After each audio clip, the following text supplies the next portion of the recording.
Oke, jadi sekarang kita akan melanjutkan pelajaran kita minggu lalu. Hari ini kita akan membahas terkait hak asasi manusia. Anak-anak ada yang tahu apa itu HAM? Saya bisa jawab, Bu. Oke, dengan menurutmu apa itu HAM? Dulu saya pernah dengar, Bu, kalau HAM itu sebenarnya hak yang mengikat setiap manusia dan hak yang mengatur tentang kesetaraan antar manusia, Bu. Bagus, nah Andrian. Ada lagi yang lain? Hak yang ada di dalam diri manusia, Bu, karena dia terlahir sebagai manusia. Bagus juga, Cynthia. Jawaban kalian semua benar kok. Nah, jadi hak asasi manusia itu adalah hak-hak yang melekat erat dalam diri manusia sejak manusia itu dilahirkan. Hak-hak ini merupakan hak dasar yang dimiliki manusia bukan karena diberikan oleh masyarakat atau negara, melainkan karena martabatnya sebagai manusia. Hak-hak asasi manusia itu punya tiga sifat, yaitu pertama umum, kedua publik, dan yang ketiga itu ada universal. Nah, sekarang kan udah mengerti kan apa itu hak. Kalau begitu kita lanjut ke materi hakikat hak asasi manusia di Indonesia.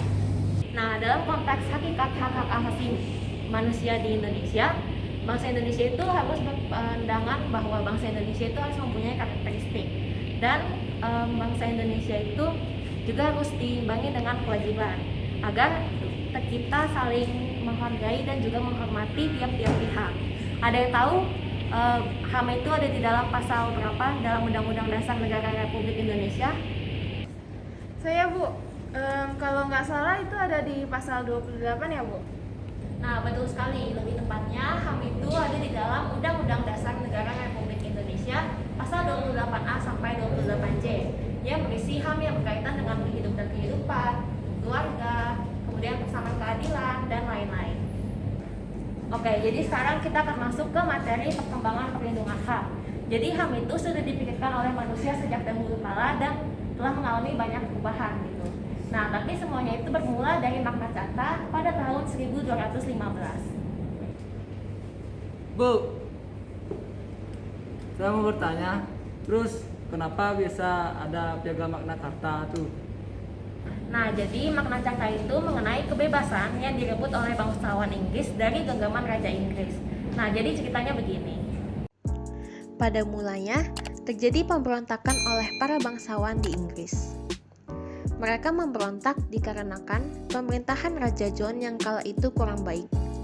Raja John memberikan pajak yang berat kepada para bangsawan supaya bisa membiayai perjuangannya di luar negeri. Bahkan, tidak hanya bangsawan yang tidak suka dengan pemerintahan Raja John. Gereja juga tidak menyukainya karena Paus Innocent III berselisih dengan Raja John sampai kantor-kantor gereja dijual untuk mengisi ulang kas kerajaan yang sudah menipis. Setelah kekalahan Inggris dalam perang untuk mendapatkan kembali Normandia pada tahun 1214, Stephen Langton, Uskup Agung Canterbury, meminta para baron yang tidak puas untuk meminta piagam kemerdekaan dari raja. Lalu, pada tahun 1215, para baron bangkit memberontak melawan penyalahgunaan hukum dan kekuasaan feodal raja. Mendapat tekanan yang sangat kuat dari berbagai pihak, Raja John kemudian tidak punya pilihan lain selain menyerah pada tuntutan mereka. Pada 15 Juni 1215, John bertemu dengan para baron di Runnymede di Sungai Thames. dan menempelkan stempelnya ke Articles of the Barons, yang setelah revisi kecil disahkan secara resmi sebagai Magna Carta. Nah, setelah itu ada beberapa perjanjian HAM lagi, seperti Bill of Rights di Inggris pada tahun 1689 tentang hak dan kebebasan warga negara. Revolusi Prancis pada tahun 1789. Deklarasi Universal HAM pada tahun 1948. Konvensi Internasional Hak Sipil, Politik dan Ekonomi, Sosial dan Budaya pada tahun 1966. Dan tonggak sejarah terpenting dalam perjuangan melindungi hak-hak asasi manusia tampak dalam komitmen bersama negara-negara anggota Perserikatan Bangsa-Bangsa atau PBB untuk melindungi hak asasi manusia. Pada 10 Desember 1948 di Paris, para anggota PBB mendeklarasikan sebuah piagam HAM yang berlaku universal. Hak-hak di dalam piagam itu dapat dikategorikan ke dalam dua kelompok, yakni hak-hak sipil dan politik, dan hak-hak ekonomi, sosial, dan budaya. Hak-hak sipil dan politik berkaitan erat dengan relasi warga negara dan pemerintahan, serta jaminan perlindungan agar setiap warga negara mendapatkan kebebasan atau kemerdekaan.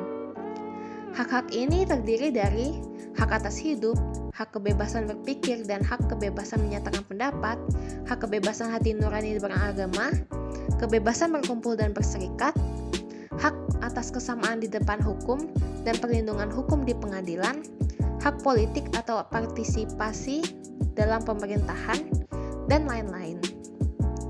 Sementara, hak-hak ekonomi dan sosial budaya lebih menyangkut hidup kemasyarakatan yang menjamin setiap orang agar kebebasannya dilindungi. Hak-hak itu meliputi hak mendirikan keluarga dan kerja, hak pendidikan, hak tingkat kehidupan yang layak, hak jaminan waktu sakit dan hari tua, dan lain-lain.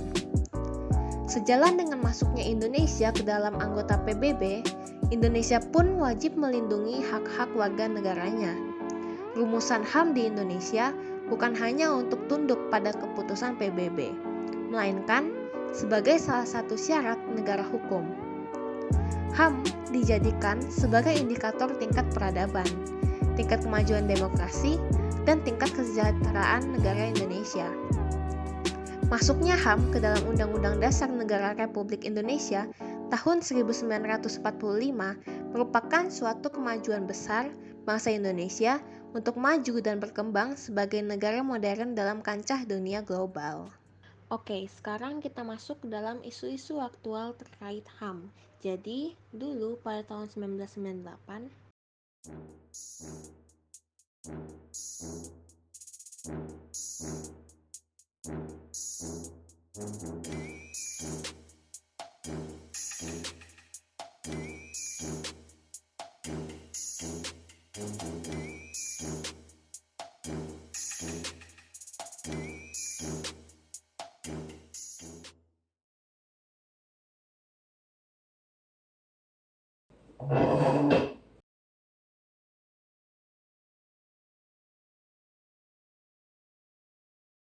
Ayo.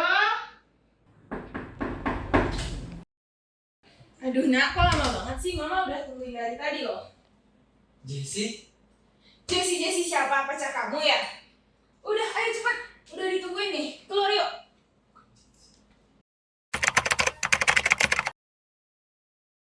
Oh ya, kuliah kamu gimana? Aman gak? Atau ada masalah apa? Nih, aman sih, Man. Oh iya, itu terkait demo yang kamu ceritain ke bapak kemarin, itu kamu jadi ngelakuin? Demo apa, Pak? Itu loh yang besok kamu sama temenmu katanya mau buat kerusuhan itu. Kerusuhan apa, Pak? Emang kamu nggak tahu sekarang lebih banyak yang penjarahan toko-toko di mana-mana gitu, dan banyak toko-toko dari masyarakat pribumi yang pada dijarah-jarahin.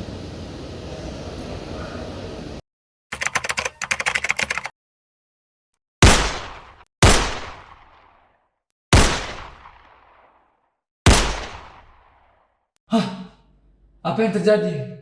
Kenapa mereka lama tidak memanggilku? Apa ini? Wah, kenapa udah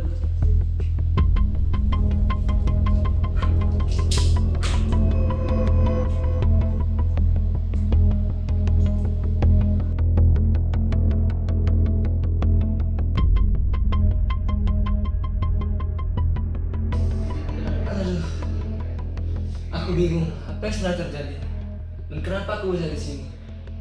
Dan orang tadi kenapa bisa mati ya? Yo!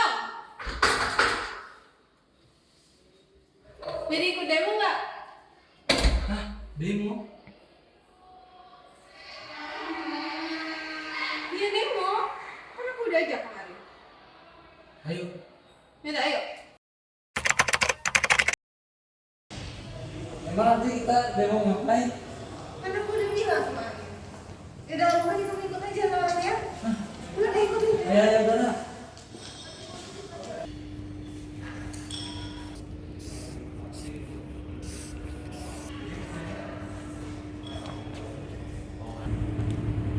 Ini apa? Gimana? Kan kita mau demo. Kan kita udah ditindas. Emang nggak pernah ngerasain rasanya ditindas. Rumah gua aja itu dirusakin sama orang. Mobil gua yang baru beli aja udah rusak sekarang. Mau kemana gua? Nggak bisa, susah. Uang gua juga susah. Kan banyak pengeluaran tapi pemasukannya susah. Nyebelin banget gak tuh? Kacau banget sih ini makanya kita demo sekarang. Kita udah nggak tahan lagi sama pemerintahan yang sekarang. Makanya sekarang gua kumpulin lu pada di sini buat demo. Kita harus tegakin HAM. Nah, daripada lu banyak ngomong, mending lu bantu gua dah. Oke lah.